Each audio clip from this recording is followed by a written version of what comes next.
Here we go.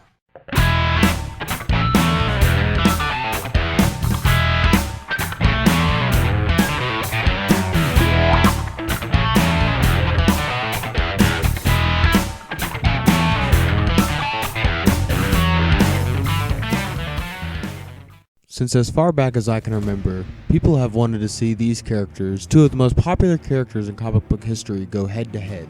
Now in 2016, almost 80 years after the comic debuted of these characters, we get what we have been waiting for. Batman vs. Superman: Dawn of Justice is directed by Zack Snyder and stars Henry Cavill, Ben Affleck, and Gal Gadot. I've been waiting for this movie for a very long time, and I've been anticipating its release ever since it was greenlit. And did it live up to my expectations? Well, not exactly. This movie to me is not just one movie, but actually five, crammed together in 2.5 hours. One movie is a sequel to Man of Steel with Superman, one movie focusing on Batman, one focusing on Wonder Woman, one is just set up to the Justice League, and one, of course, is Batman vs. Superman. So the way I'll be reviewing this movie is going by each of the 5 films that this movie tries to cram into 2.5 hours. As I said, this movie is a sequel to the 2013 film Man of Steel. This film features Superman answering for the destruction of Metropolis and him being called out for what happened that day. At least, that's what I wanted to happen.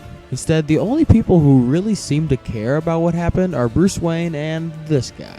The rest of the city actually seems grateful for what Superman did. Instead, he is brought on trial for a relatively small incident that happens in Africa with a handful of casualties, as opposed to the thousands that have died when Superman and Zod fought.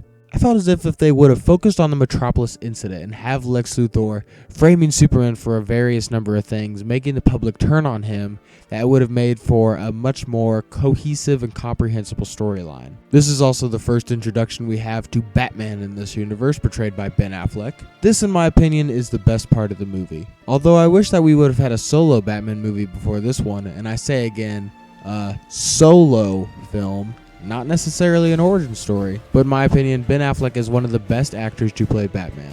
Not only is the suit in this film my favorite on-screen Batman suit, but I believe that he portrays the character of Bruce Wayne very well, also being a believable and terrifying Batman. I love the way Batman fought in this film. He is very quick and brutal, and fights very similarly to the Arkham video games. My only complaint is that I wish he didn't kill people. Hey Batman fanboy, remember that Michael Keaton's Batman killed people too?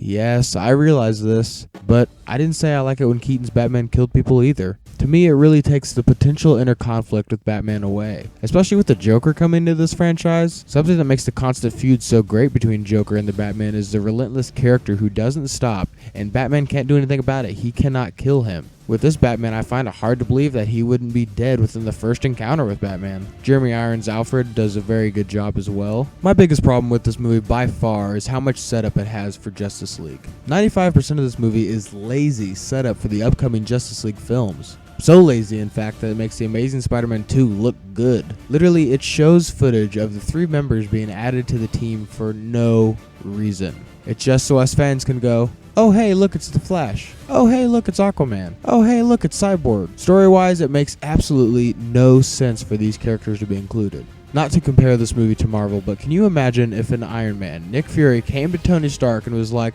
oh, by the way, here's some footage of Captain America, Hulk, and Thor, just in case you wanted to, I don't know, like see them. It's not like we're going to have some kind of team or anything. Wink, wink.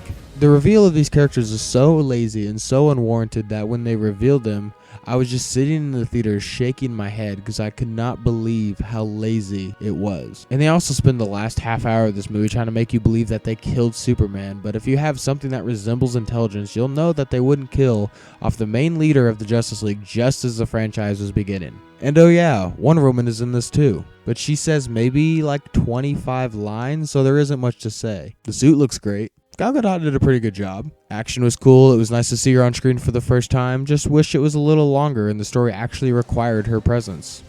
Like, at all.